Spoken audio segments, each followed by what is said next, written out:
Well, tá muid an teag cloisian seo dain cisin an teagan, tá rolaí agan, áirdin muid seach gach lá úr na rolaí.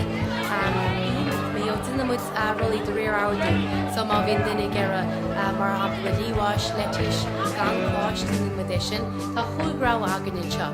Mo chéadráha na líháis cáiseach leis an garráha na turkey leis agus ráta, an tíráha martór leis agus aniu, an carrá tún agus over millish agus an cuigrá le haidíine nach níos an fiol, so tá cáis leis ráta. So sinna mud gafod an seo, agus má bhíon duine le 5 minús gáinte mar hapla daoine nachhfuil ná wheat na múgáil seach, bhíon rá agan na sin freisin. Bhíon sa an mud rán speisialta. Bhíon mud angnóach, bhíon sus go 600 capar leis an gach lá, so tá gach na cuine gimach ó hagan sin seach na imid go